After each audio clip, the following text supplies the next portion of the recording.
Ever wonder why some batteries last longer than others? Or whether a chemical reaction will actually generate electricity?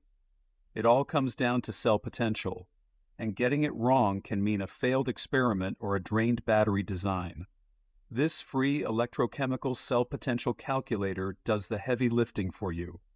Just plug in your half reaction values, your cathode reduction potential, and your anode reduction potential, and it instantly calculates the standard cell potential using the formula E cell equals E cathode minus E anode.